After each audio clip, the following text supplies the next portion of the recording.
하나님 말씀은 마가복음 3장 1절에서 19절까지입니다.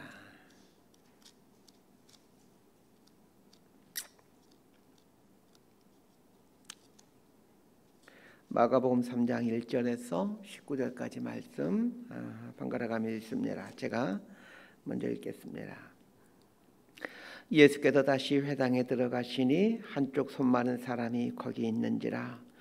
사람들이 예수를 고발하려 하여 안식일에 그 사람을 고치시는가 주시하고 있거늘 예수께서 손 마른 사람에게 이르시되 한가운데 일어서라 하시고 그들에게 이르시되 안식일에 선을 행하는 것과 악을 행하는 것, 생명을 구하는 것과 죽이는 것 어느 것이 옳으냐 하시니 그들이 잠잠하거늘 그들의 마음이 완악함을 탄식하사 노하심으로 그들을 둘러보시고 그 사람에게 이르시되 내 손을 내밀라 하시니 내밀매 그 손이 회복되었더라. 바리새인들이 나가서 곧 헤롯 당과 함께 어떻게 하여 예수를 죽일까 의논하니라. 예수께서 제자들과 함께 바다로 물러가시니 갈릴리에서 큰 무리가 따르며 유대와 예루살렘과 이두메와 요단강 건너편과 또 두로와 시돈 근처에서 많은 무리가 그가 하신 큰 일을 듣고 나오는지라. 예수께서 무리가 에워싸 미는 것을 피하기 위하여 작은 배를 대기하도록 제자들에게 명하셨으니 이는 많은 사람을 고치셨으므로 병으로 고생하는 자들이 예수를 만지고자 하여 몰려왔음이더라. 더러운 귀신들도 어느 때든지 예수를 보면 그 앞에 엎드려 부르짖어 이르되 당신은 하나님의 아들이니이다 하니 예수께서 자기를 나타내지 말라고 많이 경고하시니라. 또 산에 오르사 자기가 원하는 자들 부르시니 나온지라. 이에 12를 세우셨으니 이는 자기와 함께 있게 하시고 또 보내사 전도도 하며 귀신을 내쫓는 권능도 가지게 하려 하심이라. 이 12를 세우셨으니 시몬에게는 베드로라는 이름을 도하셨고 또 세베대의 아들 야고보와 야고보의 형제 요한이니 이 둘에게는 보아너게 곧 우레의 아들이라는 이름을 도하셨으며 또 안드레와 빌립과 바돌로메와 마테와 도마와 알페오의 아들 야고보와 및 다데오와 가나안인 시몬이며 식구들 함께 있습니다. 또 가룟 유다니 이는 예수를 판 자더라. 아멘. 예수님은 평화의 왕으로 오셨습니다. 누구나 평화의 왕을 좋아하고 환영할 것 같지만 그렇지 않았습니다. 복음서를 보면 예수님에 대해 적대적이었던 사람들에 대한 이야기가 많이 등장합니다. 많은 사람들이 예수님을 따르고 사랑했지만 많은 사람들이 예수님을 싫어하고 대적했습니다.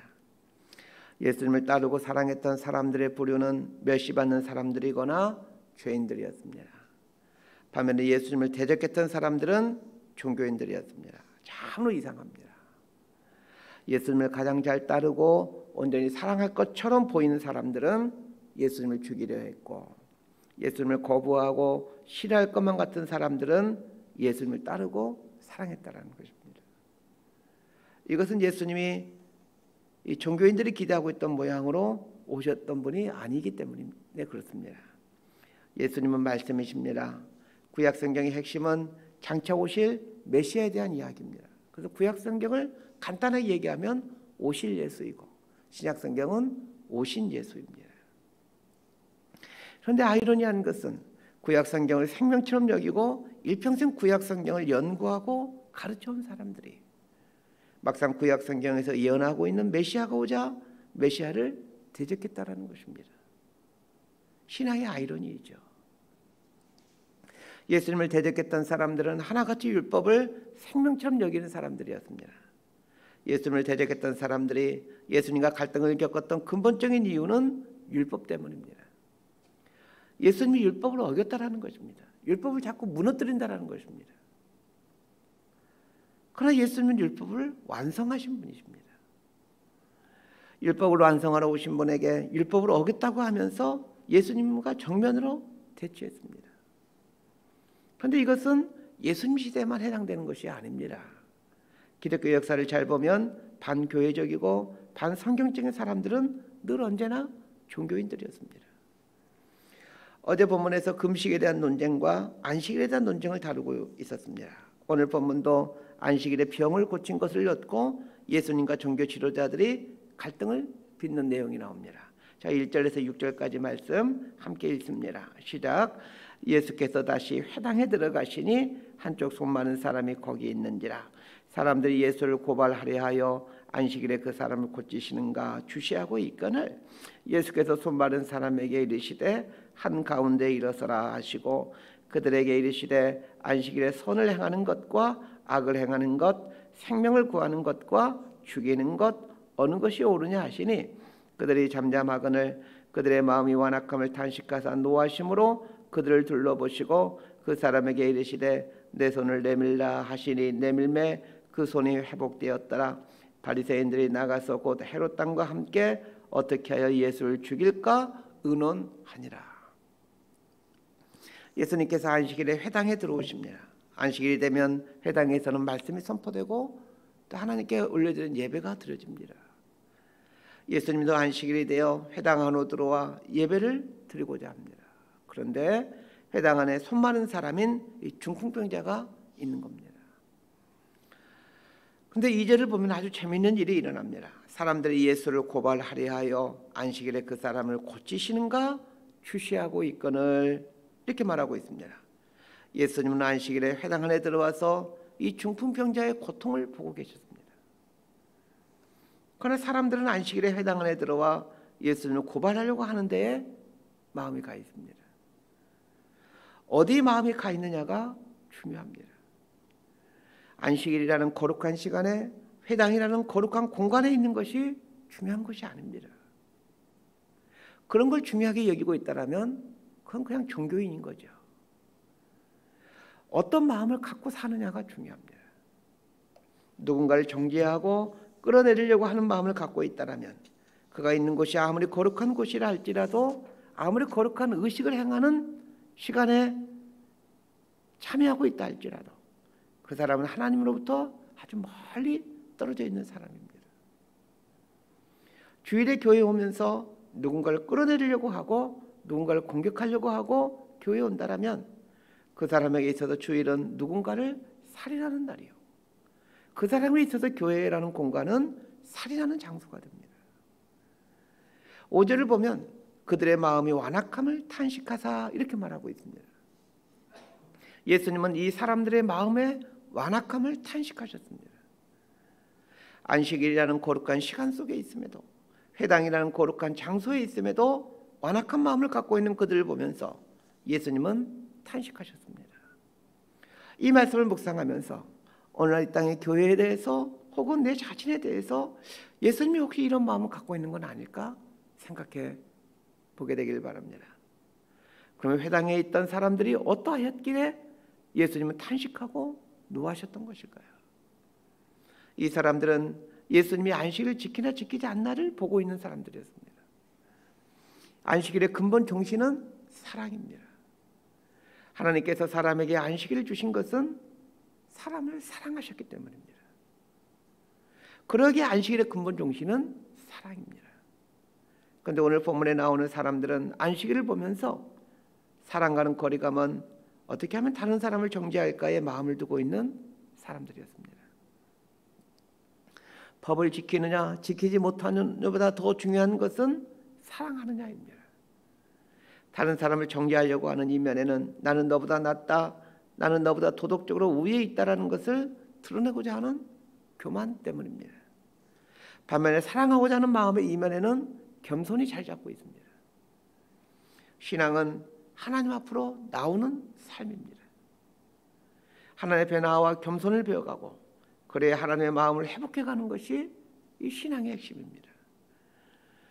그러하게 하나님의 마음을 잃어버리게 되면 모든 것을 잃어버리게 됩니다. 반면에 하나님의 마음을 회복하게 되면 예수님의 자세를 갖게 되는 거죠. 겸손, 온유, 화평, 절제, 가난과 같은 모습을 드러내게 됩니다. 자, 13절에서 우리 19절까지 말씀 함께 읽습니다. 시작.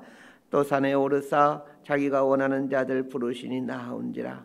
이에 12를 세우셨으니 이는 자기와 함께 있게 하시고 또 보내사 전도도 하며 귀신을 내쫓는 권능도 가지게 하려 하심이라.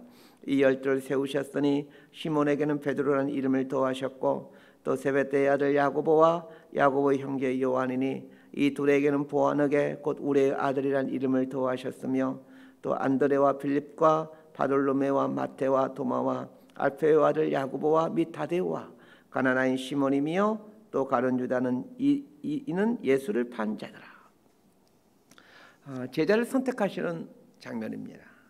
그런데 재미있는 것은 마태복음도 그렇고 마가복음도 그렇고 제자들을 선발하는 이야기가 맨 처음에 나오질 않고 중간 부분에 나온다는 것입니다.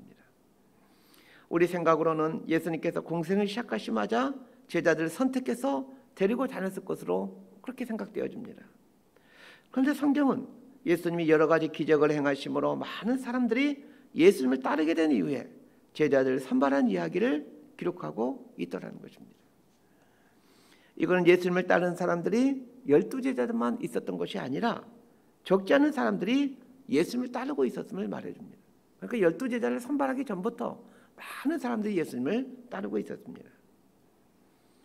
그 예수님을 따르고 있는 많은 사람들 중에 12명을 따로 세우신 것입니다.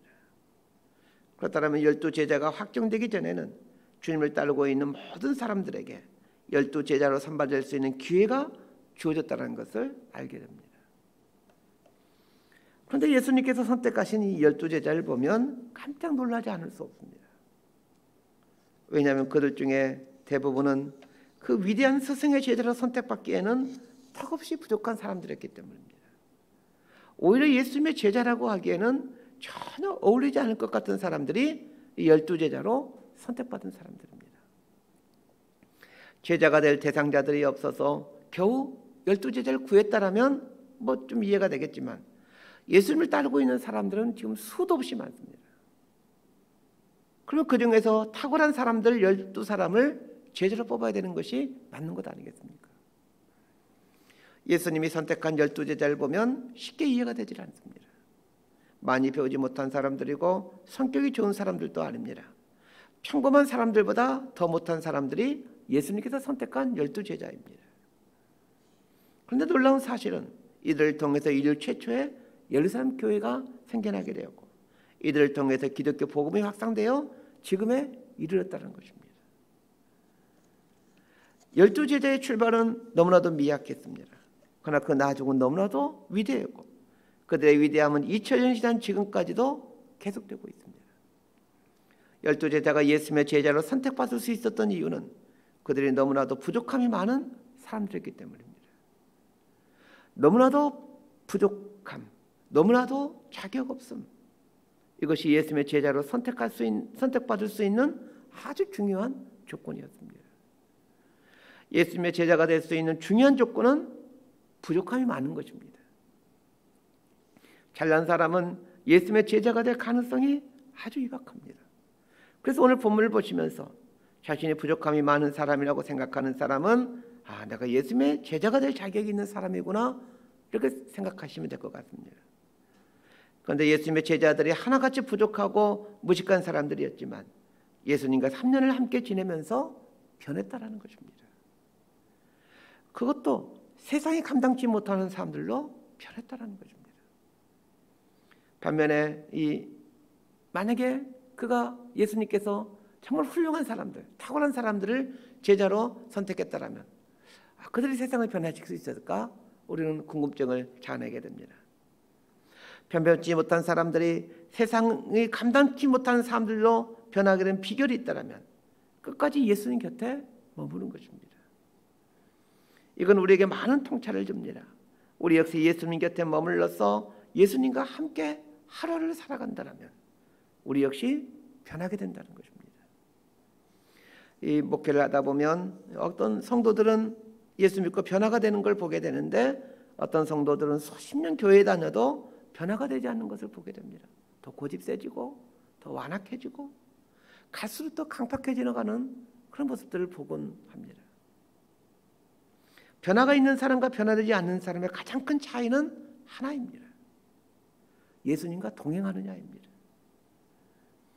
예수님과 동행하는 사람은 금방금방 성장하고 나날이 성장하고 지속적으로 성장해 갑니다. 그러나 예수님과 동행하지 않는 사람은 수십 년을 교회 다녀도 변화되지가 않습니다.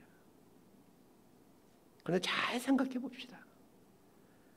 예수님과 동행하는데도 변화되지 않는다라면 도리어 그것이 이상한 것이죠. 예수님과 동행하는데도 변화되지 않을 만큼 그렇게 강팍한 사람은 없습니다. 핵심은 예수님과 동행하지 않는 것이 핵심입니다. 예수님과 동행하지 않으면 어떠한 변화도 없습니다. 그런 면에서 지금의 나의 모습은 지난날 예수님과 내가 얼마나 동행했는가에 대한 결과입니다. 예수님께서 제자들을 선택하신 목적이 있습니다. 14절과 15절을 보면 이는 자기와 함께 있게 하시고 또 보내사 전도도 하며 귀신을 내쫓는 권능도 가지게 하려 하심이라 이렇게 말하고 있습니다. 예수님께서 제자들을 선택한 이유는 예수님이 하신 일을 하도록 하기 위함이었습니다. 예수님이 이 땅에 오셔서 하신 일이 천국 복음을 전파하는 하고 가르치는 일이었고 귀신을 쫓아내는 일이었습니다. 그런데 예수님께서 제자들을 선택하신 이유가 당신께서 하셨던 복음을 전하고 귀신을 쫓아내도록 하기 위함이라는 것입니다. 예수님께서 제자들을 선택한 이유는 예수의 제자가 되어 예수님이 하신 일을 하도록 하기 위함입니다. 교회를 가리켜 그리스도의 몸이다라고 얘기를 합니다. 그리스도의 몸이다라는 말은 예수님이 하시는 일을 하는 공동체라는 뜻입니다. 예수님 머리 되시고 교회는 예수님의 몸이 됩니다. 머리가 하는 일을, 머리가 의도하는 일을 몸은 따라서 하게 되어 있죠. 예수를 믿는 성도들 교회라고 합니다. 그렇게 우리 모두가 교회입니다. 예수님이 하시는 일을 하기 위해 우리를 그리스도인으로 부르셔서 교회 공동체를 이루게 하셨다는 것을 잊지 마시고 예수님이 하신 일을 하며 사셔야 됩니다. 이렇게 살아가는 사람들이 그리스도인이고 이렇게 살아가는 사람들의 모임이 교회 공동체입니다. 말씀 정리합니다. 안식일이라는 거룩한 시간 속에 있다고 회당이라는 거룩한 공간 속에 있다라고 하나님을 잘 믿고 있는 사람이라고 생각하면 안 됩니다. 어떤 마음을 갖고 서 있느냐가 중요합니다. 사람들을 향해 불쌍히 여기는 마음인 예수님의 마음을 갖고 사는 것이 중요합니다. 예수님의 마음을 갖게 되면 법을 뛰어넘어 생명을 보게 됩니다. 다른 사람을 정죄하고 끌어내리려고 하는 자세를 버리고 다른 사람을 살리려고 하는 자세를 갖게 됩니다. 예수의 생명이 있는 사람에게서는 흘러나오는 것이 겸손과 온유와 화평과 같은 예수님의 성품들입니다. 예수님께서 선택한 제자들은 하나같이 볼품없고 무식한 사람들이었습니다. 그러나 그들은 몇 년 만에 세상이 감당치 못할 사람들로 바뀌어갑니다. 예수님과 함께 살아가는 사람은 반드시 변하게 되어 있습니다. 왜냐하면 예수님이 생명이기 때문에 그렇습니다. 생명과 동행하게 되면 생명이 내 안에 충만해지게 됩니다. 그래서 사망의 세상을 흔들어 놓게 되는 것이죠. 예수의 제자들이 그리하였습니다. 예수님과 동행해가는 것이 신앙의 핵심이라 매 순간 예수님과 동행하며 살아가십시다. 눈과 마음을 예수님께 두고 살아가십시다. 그럼 우리는 변하게 되어 있습니다. 예수님의 제자가 되어 예수님이 하신 일을 하며 살아가는 저와 여러분의 삶이 되기를 진심으로 소망하고 축복합니다. 기도하겠습니다. 하나님 아버지, 예수님의 마음을 간직하고 사는 것이 신앙생활의 핵심임을 합니다. 예수님의 마음을 간직함으로 법 넘어 있는 사랑을 선택하게 하시고 사랑을 선택함으로 생명의 충만해짐을 경험하며 살게 하여 주옵소서. 무식하고 못한 제자들도 예수님께 붙어있자 변화가 되었듯이 저희들도 변화될 줄로 믿습니다. 예수님과 동행하는 삶을 살면 반드시 변화될 줄로 믿습니다. 예수님과 동행하는 삶을 살게 되므로 예수님께서 하셨던 일을 하며 살아가는 저희들 되게 하여 주옵소서. 예수님의 이름으로 기도드리옵나이다. 아멘.